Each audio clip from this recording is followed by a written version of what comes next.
সময়, জীবন, কাল।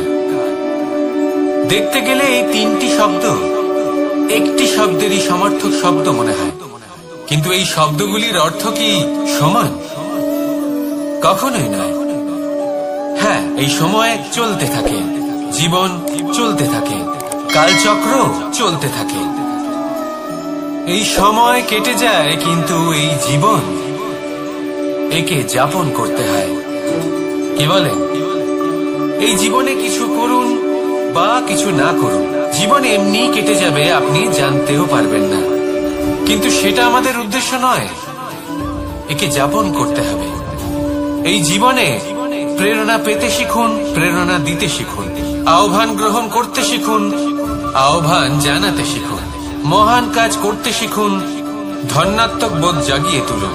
জীবন অতিবাহিত করার অর্থ কি তা আপনি শিখে যাবেন। কারণ সময় কেটে যায়, সমস্ত যুগ কেটে যায়, কিন্তু জীবনের রীতি জীবন কাটিয়ে দেওয়া নয়, জীবন যাপন করা। এই জীবন সম্পূর্ণরূপে অনুভব করতে হবে, নতুন পথ বানাতে হবে। এবারে যদি এই জীবন বাঁচার সময় একবার ভেবে দেখুন, যদি মনে প্রেম থাকে, সদ্ভাবনা থাকে, তাহলে কি হবে? এই জীবনকে বাঁচার অনুভূতিটাই অন্যরকম হয়ে যাবে, একটা আনন্দময় অনুভূতি লাভ করবেন। তাহলে এটাই করুন, আর আমার সাথে ভালোবেসে বলুন, রাধা রাধা।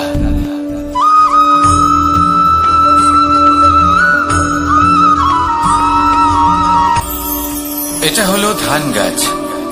এর থেকে যে চাল উৎপন্ন হয় তা মানুষ গ্রহণ করে। আর এটা কি? এ হলো জংলি ঘাস। একবার ভেবে দেখুন, যদি এই জংলি ঘাস ধান গাছের আশেপাশে থাকে তাহলে কি হবে? ধান উৎপন্ন হতে পারবে? তা উৎকৃষ্ট হতে পারবে? আমরা কি তা গ্রহণ করতে পারবো? কখনোই নয়। এই জংলি ঘাস ধানকে নষ্ট করে দেবে, কিন্তু নিজে জীবিত থাকবে।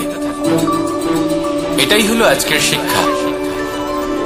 এই সংসারে যদি আপনি নীতির পথে চলতে চান, উচিত কর্ম করতে চান, সংসারকে সেবা করতে চান, তাহলে জংলি ঘাসের মতো ব্যক্তিদের থেকে সবসময় দূরে থাকতে হবে। সেই ব্যক্তি যারা দুর্নীতি এবং মিথ্যা দ্বারা পরিপূর্ণ, যাদের ব্যবহার অশুভ, যাদের অনেক অশুভ গুণ রয়েছে, তারা সঠিক নয়। সেই সকল ব্যক্তি যাদের চরিত্র অত্যন্ত দুষ্ট হয়, তারা হয় শুভ চরিত্রের ব্যক্তিকে একদম নষ্ট করে দেয়, নয় নিজের মতো বানিয়ে তোলে। তাই যদি আপনি নীতির পথে চলতে চান, এই সংসারের জন্য শুভ কর্ম করতে চান, তাহলে সেই সঙ্গ লাভ করুন যে সঙ্গ জ্ঞানে পরিপূর্ণ, যাদের মধ্যে অনেক গুণ আছে, যাদের থেকে প্রতিদিন কিছু শিখতে পারবেন। এমন ব্যক্তির সাথে জীবন অতিবাহিত করুন, দুরাচারীদের থেকে দূরে থাকুন। তবেই এই মন প্রসন্ন হয়ে বলবে, রাধা রাধা।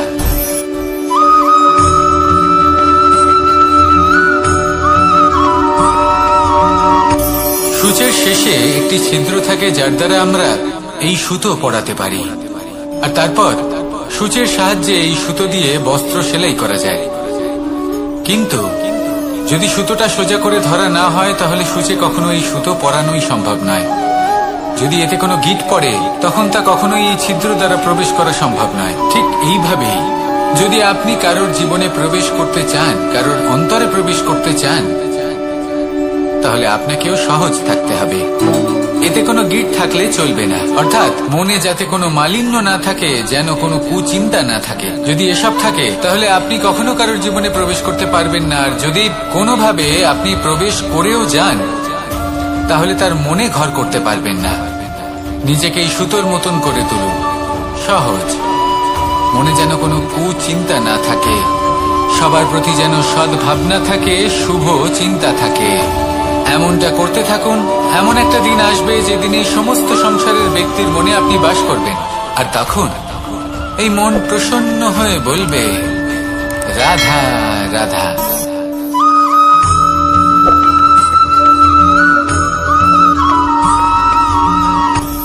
আপনি কখনো পর্বতের শিখরে উঠেছেন?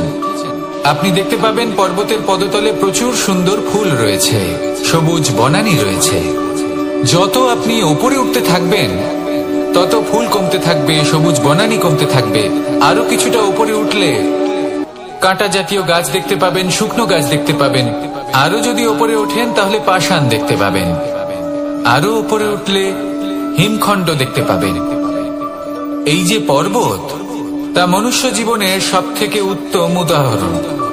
মানুষ যখন সাফল্যের শিখরে পৌঁছতে চান, মহানুভবতার শিখরে পৌঁছতে চান, পথে যত আস্তে আস্তে উপরে উঠতে থাকেন ততই ভৌতিক বস্তু তার থেকে বিচ্ছিন্ন হতে থাকে। যদি তিনি সেই ভৌতিক বস্তুগুলি ত্যাগ না করতে পারেন তাহলে কখনোই সেই স্থানে পৌঁছতে পারবেন না। আর মানুষ যদি উচিত ত্যাগ করতে পারেন, পথে অগ্রসর হতে থাকেন, এগোতে থাকেন, তাহলে একদিন না একদিন তিনি মহানুভবতার, জ্ঞানের, সাফল্যের হিমের স্বাদ অবশ্যই লাভ করবেন। মনে রাখবেন, মানব জীবনে ত্যাগ হলো অত্যন্ত গুরুত্বপূর্ণ অংশ। আসুন আমার সাথে ভালোবেসে বলুন, রাধা রাধা।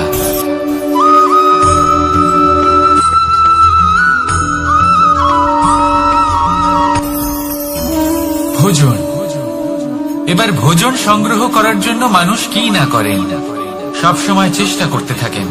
ফসল উৎপাদনের জন্য অনেক পরিশ্রম করতে থাকেন, কিন্তু অনেক সময় অনেক পরিশ্রম করার পরেও ফসল ভালো উৎপাদন হয় না। এর কারণ কি? কারণ হলো এটাই যে আপনি পরিশ্রম হয়তো অনেক করেছেন, কিন্তু আপনার নজর তো সেই বীজের দিকে ছিলই না যা আপনি রোপণ করেছেন। সেই জন্য সব সময় কোনো বীজ রোপণ করার আগে তাকে পরখ করে দেখুন, তা অত্যন্ত আবশ্যক। আর সেইভাবেই যখনই কোনো কর্মের প্রশ্ন আসে, তাহলে সেখানে শুধুমাত্র পরিশ্রম যথেষ্ট নয়। সেই কাজের প্রতি আপনার কর্তব্য কি, আপনার উদ্দেশ্য কি, সেটা জানা হলো অত্যন্ত গুরুত্বপূর্ণ। তাই কর্ম করুন, কিন্তু সেই কর্মের প্রতি আপনার যা উদ্দেশ্য তার মাহাত্ম্য বুঝতে চেষ্টা করুন। তাহলে আসুন আমার সাথে ভালোবেসে বলুন, রাধা রাধা।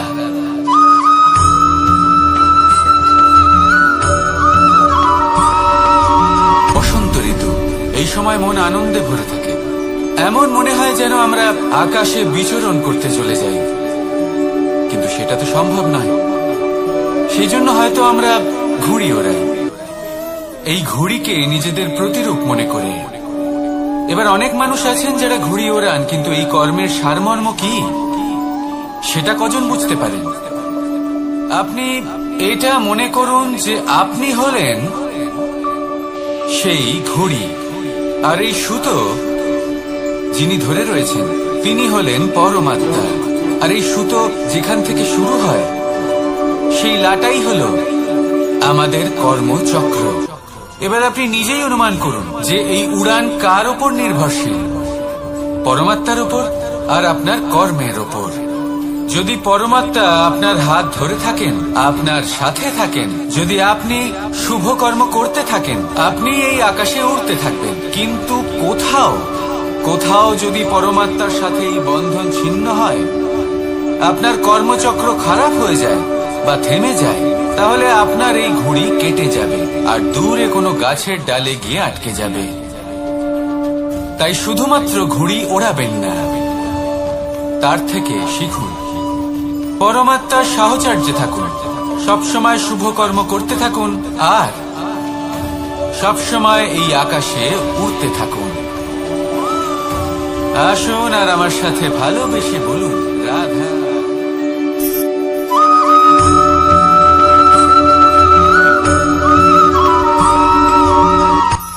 এই সংসারে সাফল্য লাভ করার জন্য জ্ঞানের প্রয়োজন হয়, পরিশ্রমের প্রয়োজন হয়, দৃঢ় নিষ্ঠার প্রয়োজন হয়, নিরন্তর চেষ্টা করা প্রয়োজনীয়। কিন্তু আরো কিছু আছে যা অত্যন্ত প্রয়োজনীয় এবং গুরুত্বপূর্ণ। তা হলো ভালো বন্ধু।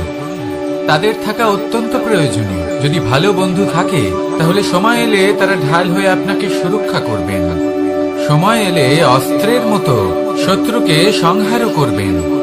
যদি তিনি জ্ঞানী হন, তাদের মধ্যে সদ্গুণ থাকে, তাহলে এই সব গুণ আপনার মধ্যেও প্রবেশ করবে। তাহলে সাফল্যের জন্য ভালো বন্ধু পাওয়া অত্যন্ত প্রয়োজনীয়। কিন্তু শুধু বন্ধু কেন, ভালো শত্রুও থাকা প্রয়োজনীয়। এবার আপনি ভাবেন আমি কি বললাম? যদি আপনার জীবনেও ভালো অর্থাৎ শক্তিশালী শত্রু থাকে, তাহলে আপনিও শক্তিশালী হতে থাকবেন। এই শত্রু আপনাকে প্রেরিত করবে আরো বেশি শক্তিশালী হয়ে ওঠার। কখনো কোনো হরিণকে দেখুন, তীব্র গতিতে দৌড়তে থাকে। কেন তীব্র গতিতে দৌড়য়? এই কারণে নয় যে কোথাও তার জন্য মধুর ঘাস অপেক্ষা করে রয়েছে, না। সে এই কারণে তীব্র গতিতে দৌড়য় কারণ সেটা না করলে তার পেছনে একটি সিংহ আছে যে ওকে নিজের ভোজন করে ফেলবে। তাই জীবনে বিপদ, সংকট, এই সবকিছুও হলো অত্যন্ত গুরুত্বপূর্ণ। তার সম্মুখীন হতে শিখুন আর আমার সাথে ভালোবেসে বলুন, রাধা রাধা।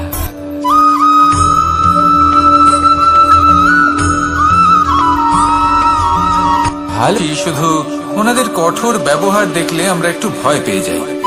এবার ওনাদের এই কঠোর ব্যবহার আমাদের ভালো না লাগলেও অত্যন্ত আবশ্যক, কারণ মাতার থেকে আমরা যে শক্তি লাভ করি তা যেন নিয়ন্ত্রণ হারিয়ে বিধ্বংসী না হয়ে ওঠে। আমরা যেন কোনো কুপথে না চলে যাই, আমরা কখনো যেন দোষ না করে ফেলি। শুধু সেই জন্য পিতা এবং গুরু একটু কঠোর হয়ে ওঠেন, এবং ওনাদের এই কঠোর আচরণ ভবিষ্যতে গিয়ে আমরা অবশ্যই বুঝতে পারি। জীবনে কিছু বছর আমরা এগিয়ে যাই আর তারপর আমরা বুঝতে পারি যে বাবা এবং গুরু আমাদের যথেষ্ট ভালোবাসতেন, কিন্তু ওনাদের ভালোবাসার বহিঃপ্রকাশ আলাদা। প্রয়োজনীয় হলো এটা দেখার, এটা বোঝার যে শুরু থেকে আমাদের প্রতি ওনাদের আচরণ কেমন ছিল। ওনাদের কঠোর হওয়ার পেছনে ওনাদের ভালোবাসাটা বোঝার চেষ্টা করুন, ওনাদের চিন্তাটা বোঝার চেষ্টা করুন।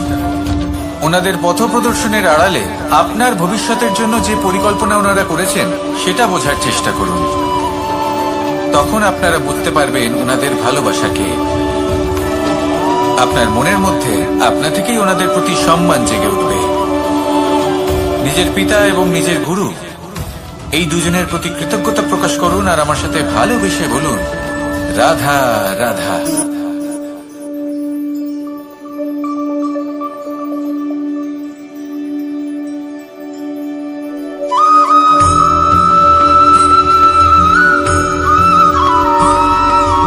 কথায় আছে, প্রত্যেক পুত্র তার পিতার প্রতিচ্ছবি হয়, আর সমস্ত প্রতিচ্ছবি চায় যেন সে তার অস্তিত্ব প্রাপ্ত করতে পারে।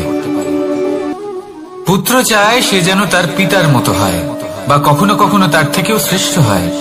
সেটা কোনো অনুচিত ব্যাপার নয়। অনুচিত তখন হয় যখন পুত্র নিজের পিতার মতো হবার স্বপ্ন পূরণ করতে গিয়ে বা তার থেকেও শ্রেষ্ঠ হওয়ার স্বপ্ন পূরণে অনুচিত পথের আশ্রয় নেয়। কারণ তারপরে সে তার পিতার গুণগুলি আত্মসাৎ করতে চায় না। সে শুধুই এটা চায় যে সংসারের চোখে যেন আমি শ্রেষ্ঠ প্রমাণিত হই। এটা অনুচিত। সংসারে এমন অনেক মানুষ আছেন যারা এই কারণে শ্রেষ্ঠ হওয়ার চেষ্টা করেন যাতে তার পরিবারের তার পিতার সম্মান বৃদ্ধি পায়। এমনও মানুষ থাকেন, আর এটাই হলো পার্থক্য উদ্দেশ্যের। মনে রাখবেন, যদি আপনার উদ্দেশ্য শুভ হয় তাহলে পথও শুভ হবে, যদি আপনার উদ্দেশ্য অশুভ হয় তাহলে পথও অশুভ হবে। তাহলে নিজের পিতার মতো হবার চেষ্টা অবশ্যই করুন, তার থেকেও শ্রেষ্ঠ হওয়ার চেষ্টা অবশ্যই করুন, কিন্তু মনে রাখবেন আপনার সংকল্প আর আপনার উদ্দেশ্য এই দুই শুভ হওয়া উচিত।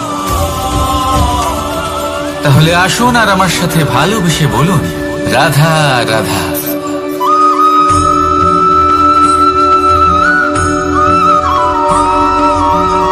আপনি কখনো কোনো বাজকে নিজের বাসা বানাতে দেখেছেন? এই বাজ যখনই কোনো বাসা বানায় তখন উঁচু গাছের ডালে বা কোনো পর্বতের শিখরে বাসা বানায়, অনেক উচ্চতায়, আর সেখানে তার সন্তানও জন্মগ্রহণ করে। যখন এই সন্তানেরা জন্মায় তখন এই বাজ খুবই ভালোবেসে এবং খুব সাবধানে এদের পালন পোষণ করে। নিজের ঠোঁট দিয়ে তাদের ঠোঁটে খাবার পরিবেশন করে, কিন্তু যেই সেই সন্তানেরা হৃষ্টপুষ্ট হয়ে যায় এবং সেই কথা বাজ নিজে বুঝতে পেরে যায়, সেই বাজ নিজেই সেই বাসা ছিন্ন ভিন্ন করে দেয়। সেই সন্তান যাদের সবেমাত্র ডানা গজিয়েছে, কিভাবে উঠতে হয় তারা জানে না, সেই সন্তানগুলিকে উচ্চতা থেকে ঠেলে দেয়। সেই সন্তান প্রথমে ভয়ভীত হয়ে যায়। তারা সামনে মৃত্যুকে দেখতে পেয়ে ভয়ের কারণে তাদের ডানা ঝাপটাতে থাকে, আর সেই প্রক্রিয়াতেই সেই সন্তানগুলি উড়তে শুরু করে দেয়। এবার এই ঘটনায় আমরা কি শিক্ষা পেতে পারি? এটাই, যদি আপনি মাতা পিতা হন তাহলে নিজের সন্তানকে অবশ্যই স্নেহ করুন, কিন্তু তাদেরকে নিজের আঁচলের তলায় বেঁধে রাখবেন না। যদি আপনি চান আপনার সন্তান জীবনে উন্নতি করুক, তাহলে নিজের মুঠো থেকে তাদের স্বতন্ত্র করে দিন, এই সংসারে সংঘর্ষ করতে দিন। সেই সন্তান নিজেই বুঝতে পারবে যে জন্মের সময় পাওয়া ডানা কি করে ব্যবহার করতে হয়, আর আপনার চোখের সামনে আপনার সন্তান এই আকাশে উড়তে থাকবে। তাহলে আসুন আমার সাথে ভালোবেসে বলুন, রাধা রাধা।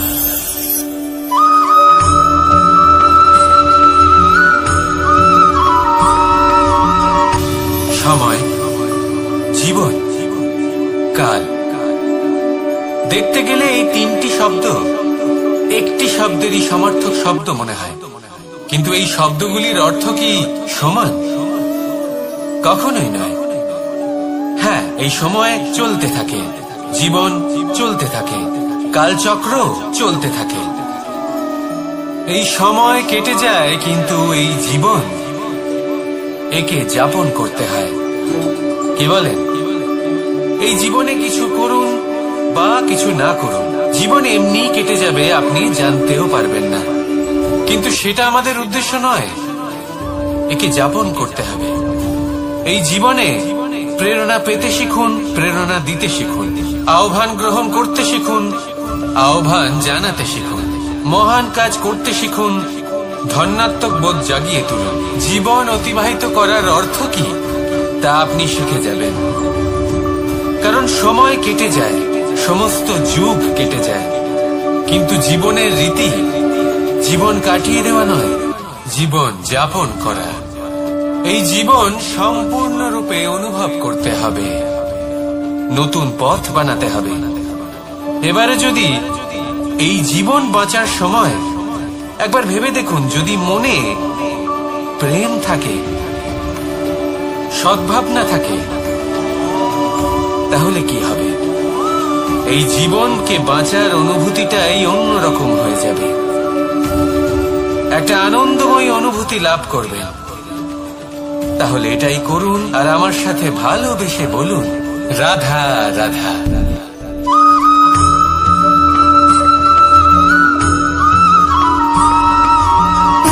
সুখ, দুঃখ এবং শক্তি, এই তিন হলো এই সংসারের ত্রিদেবের মতো। আমাদের জীবনে যা কিছু ঘটছে এই তিনটির ভিত্তির উপরেই হচ্ছে। আসলে এই সংসারের একটা নিয়ম আছে, যখনই আপনি কিছু লাভ করেন, এই সংসার আপনার পরীক্ষা নেয়। এটা জানার জন্য আপনার পরীক্ষা নেয় যে আপনি যা কিছুই লাভ করেছেন, আপনি কি আদৌ সেটার যোগ্য কিনা। ঠিক সেইভাবেই এই সুখ, দুঃখ এবং শক্তি আপনার পরীক্ষা নিয়ে থাকে। যখন সুখ আসে তখন সে আপনার পরীক্ষা নেয় যে আপনার মধ্যে অহংবোধ জাগ্রত হয়নি তো। যদি অহংবোধ চলে আসে তাহলে সুখ সেখানেই সঙ্গ ত্যাগ করে। দুঃখ আপনার ধৈর্যের পরীক্ষা নিতে থাকে, আর যদি আপনার মধ্যে ধৈর্য না থাকে তাহলে এটা আপনাকে আরো বেশি দুঃখের গভীর অন্ধকারে ঠেলে দেবে। সেখানে শক্তি পরীক্ষা নেয় আপনার বিনম্রতার। যদি আপনি বিনম্র না হন তাহলে হয় এই শক্তি আপনার সঙ্গ ত্যাগ করবে, নয় এই শক্তি বিনম্রতার অভাবে আপনার পতনের কারণ হতে পারে। এই সংসারে যে কোনো ব্যক্তি যিনি এই পরীক্ষায় উত্তীর্ণ হয়ে থাকেন, এই জীবনে তিনি সাফল্য লাভ করেন। আসুন আমার সাথে ভালোবেসে বলুন, রাধা রাধা।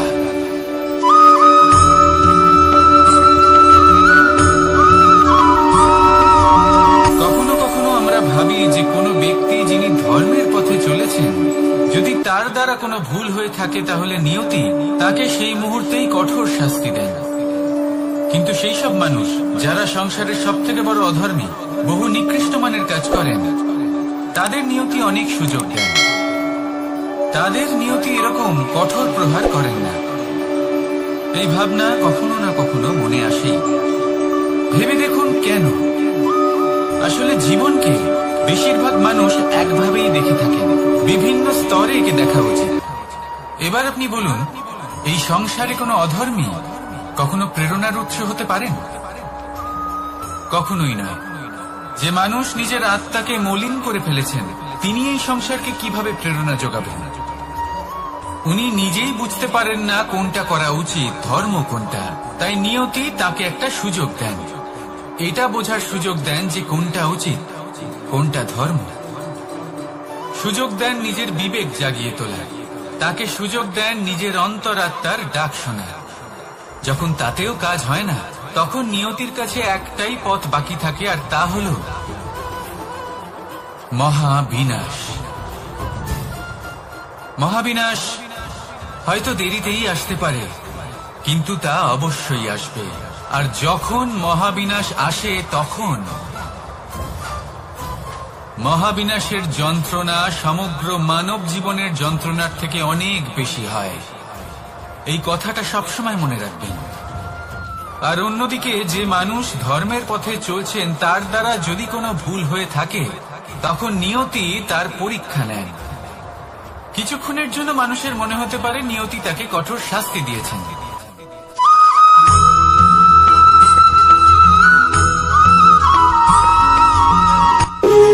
যখন মানুষের মৃত্যু হয় তখন কি হয়?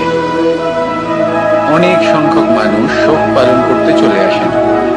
যে ব্যক্তি মৃত্যু লাভ করেছেন, তার অনেক বস্তু থাকে যেগুলো তার প্রিয়, যেগুলো তিনি ব্যবহার করেছেন। তার শয্যা, তার বস্ত্র, তার আভূষণ সবকিছু তার থেকে বিচ্ছিন্ন করা হয় এবং খালি হাতে তাকে শ্মশানের উদ্দেশ্যে রওনা করা হয়। আমি আপনাকে এই প্রশ্ন করতে চাই, আপনি এই সংসারে কি অর্জন করেছেন? ধন সম্পত্তি, বস্ত্র, আভূষণ, এই সব কিছু যে আপনি অর্জন করেছেন, আপনার মৃত্যুর পরে তা আপনার থেকে দূর হয়ে যাবে। এর উত্তর হলো একটাই, আপনার কর্ম।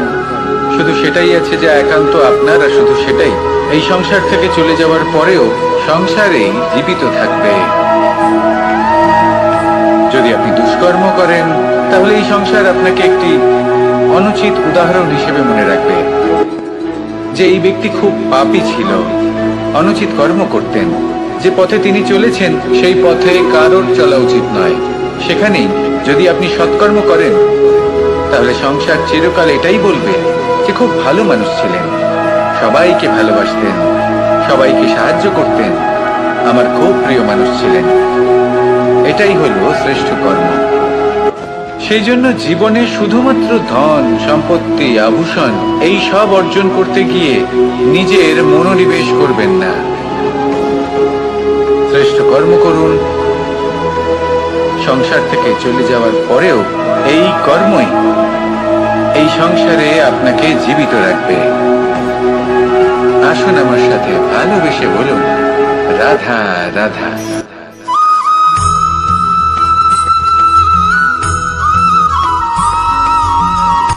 সূচের শেষে একটি ছিদ্র থাকে, যার দ্বারা আমরা এই সুতো পরাতে পারি। আর তারপর সূচের সাহায্যে এই সুতো দিয়ে বস্ত্র সেলাই করা যায়। কিন্তু যদি সুতোটা সোজা করে ধরা না হয়, তাহলে সূচে কখনো এই সুতো পরানোই সম্ভব নয়। যদি এতে কোনো গিঁট পড়ে, তখন তা কখনোই এই ছিদ্র দ্বারা প্রবেশ করা সম্ভব নয়। ঠিক এইভাবেই যদি আপনি কারোর জীবনে প্রবেশ করতে চান, কারোর অন্তরে প্রবেশ করতে চান, তাহলে আপনাকেও সহজ থাকতে হবে।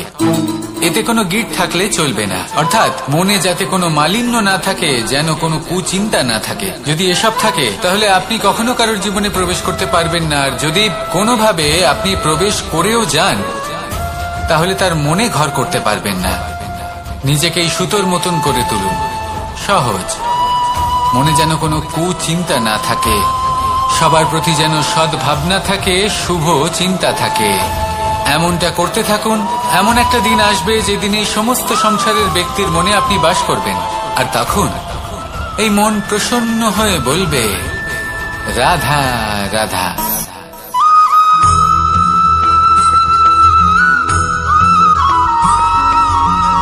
পিতা আর পুত্রের সম্পর্ক অত্যন্ত মধুর হয়ে থাকে। পিতা স্বপ্ন দেখেন, তাকে পূর্ণ করার সকল সম্ভাব্য চেষ্টা করেন, কিন্তু তাও অনেক সময় ওনার স্বপ্ন অপূর্ণ থেকে যায়। তখন পিতা ভাবেন যে স্বপ্ন উনি পূর্ণ করতে পারেননি, ওনার সন্তান তা অবশ্যই পূরণ করবে। যে স্থানে উনি কখনো পৌঁছতে পারেননি, সেই স্থানে ওনার পুত্র অবশ্যই পৌঁছবে। পিতা নিজের সন্তানের ভবিষ্যৎ নিয়ে সেই স্বপ্ন দেখেন, আর যখন সেই সন্তান সামনে এগোতে থাকে তখন তার দুঃখ হয় না, বরং গর্ব হয়। ওনার ভালো লাগে এটা দেখে যে ওনার সন্তান অনেক উন্নতি করছে। কিন্তু যখন সন্তান নিজের অভিভাবকের শক্তি দেখে, তার যশ দেখে হিংসা করতে থাকে, সমস্যা সেইখানেই শুরু হয়। সেই জন্য সকল সন্তানকে এটা মনে রাখতে হবে, দেখুন, পুত্র হবার সুবাদে, এক সন্তান হবার সুবাদে এটা হলো আপনার অধিকার যে আপনি আপনার পিতার থেকে বেশি উন্নতি করবেন। আপনার পিতাও এটাই চান, কিন্তু সুস্থভাবে এটা করুন। একটা রেখা টেনে নিন যাতে আপনি তাতে এগোতে পারেন আর আপনার পিতার তাতে গর্ববোধ হয়, আর সেই বিষয়ে দুঃখ না হয় যে আমার সন্তান আমাকেই ছোট করার চেষ্টা করছে।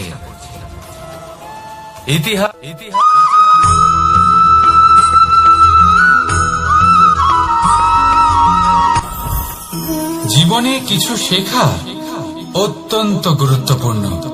এবার কি কি শিখতে হবে সেই সব শেখানোর জন্য অনেক শিক্ষক রয়েছেন, কিন্তু কি শিখবেন না আর কি করবেন না এটা আমাদের নিজের অভিজ্ঞতা দিয়ে শিখতে হয়। কিন্তু তার মানে এটা নয় যে যদি আপনাকে শিখতে হয় যে আগুনের তাপ কতটা, আপনাকে আগুনের মধ্যে হাত দিতে হবে না। অন্য কারোর অভিজ্ঞতা দ্বারাও শিখতে পারেন। প্রশ্ন শুধুমাত্র একটাই যে আপনি কি শিখতে চান নাকি চান না। যদি আপনি এটাই ভাবেন যে আমি শুধুই নিজের অভিজ্ঞতা দ্বারাই শিখতে চাই, তাহলে জীবনকাল ছোট মনে হবে, অনেক কিছুই শিখতে পারবেন না। তাই নিজের সাথে সাথে বড়দের অভিজ্ঞতা দ্বারাও শেখা শুরু করে দিন। এই সংসারের অভিজ্ঞতা দ্বারা শিখতে শুরু করে দিন। আর এটা নিশ্চিত রূপে শেখা আবশ্যক যে কখন কি করবেন না, কোথায় থামতে হবে আর কোথায় থামবেন না। তাহলে আসুন আর আমার সাথে ভালোবেসে বলুন, রাধা রাধা।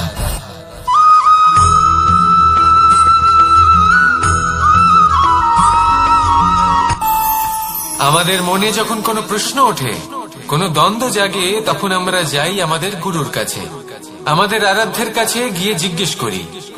এইভাবেই একদিন আমি পৌঁছলাম আমার আরাধ্যের কাছে, আমার মহাদেবের কাছে, আর ওনাকে প্রশ্ন করলাম যে মহাদেব, জীবনে আনন্দ পাওয়ার, উৎসব পালনের, প্রেম ভাগ করে নেবার, জীবনকে উপভোগ করে নেওয়ার সর্বশ্রেষ্ঠ সময় কোনটা? মহাদেব হাসলেন আর উনি বললেন, জীবনে উৎসব পালনের সব থেকে শ্রেষ্ঠ দিন হল মৃত্যুর ঠিক আগের দিনটা। প্রেম ভাগ করে নেওয়ার সব থেকে শ্রেষ্ঠ মুহূর্ত হল মৃত্যুর ঠিক আগের মুহূর্ত। জীবনকে উপভোগ করে নেওয়ার সর্বশ্রেষ্ঠ প্রহর হল মৃত্যুর এক প্রহর পূর্বে। তখন আমি চমকে গেলাম।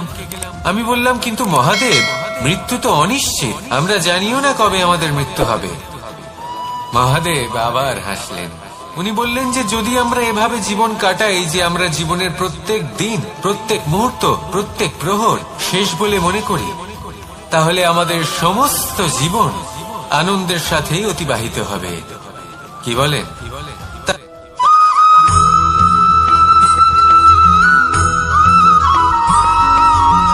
পঞ্চতত্ত্বের মধ্যে দ্বিতীয় তত্ত্ব হল ধরণী, ভূমি, যাকে আমরা ধরণী মাতা বলি।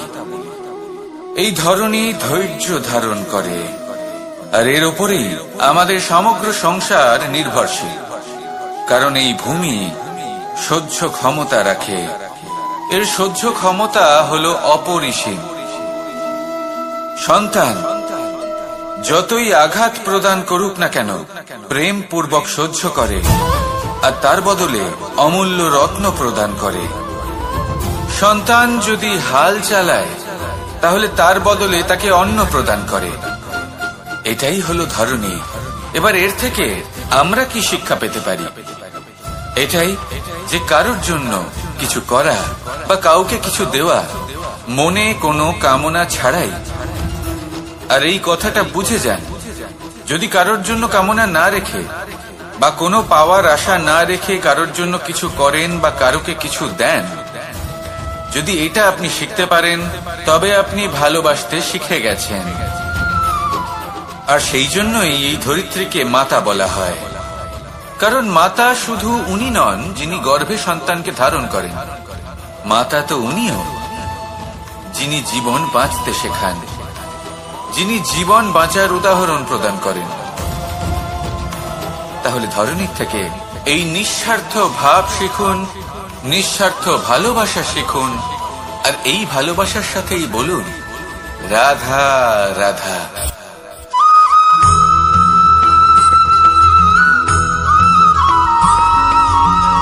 এই সংসারে কোন বস্তু হোক বা ব্যক্তি হোক, তার একার গুরুত্ব কিন্তু খুব বেশি নয়। একটা উদাহরণ হিসেবে বৃষ্টির ফোঁটাকে ভেবে দেখুন। যদি একটি বৃষ্টির ফোঁটা হয় তাহলে তার খুব বেশি গুরুত্ব থাকে না, কিন্তু যখন সহস্র বৃষ্টির ফোঁটা মেঘের মধ্যে দিয়ে ঝরে পড়ে, তখন সেটা বর্ষার রূপ ধারণ করে। সেই বর্ষা যা এই প্রকৃতিকে শান্ত করে। সেইভাবেই পাথরের ছোট টুকরো, তার খুব বেশি গুরুত্ব থাকে না, কিন্তু যখন অসংখ্য পাথরের টুকরো একত্রিত হয় তখন তা পর্বতের আকার ধারণ করে। সেইভাবেই কিছু মানুষ যখন একত্রিত হন তখন তৈরি হয় পরিবার, কিছু পরিবার যখন একত্রিত হয় তখন তৈরি হয় সমাজ, যখন অনেক সংখ্যক সমাজ একত্রিত হয় তখন তৈরি হয় রাজ্য। এবার এই রাজ্যের সব থেকে গুরুত্বপূর্ণ ব্যক্তি হতে পারেন রাজা, কিন্তু তাও সেই রাজা একা কিছু করতে পারেন না। যুদ্ধ লড়ার সময় তারও নিজের সৈন্যদলকে প্রয়োজন পড়ে। কিন্তু এই সংসারে এমন একজন ব্যক্তি আছেন যিনি একাই সব কাজ করতে থাকেন, এবং সেই ব্যক্তি হলেন মা।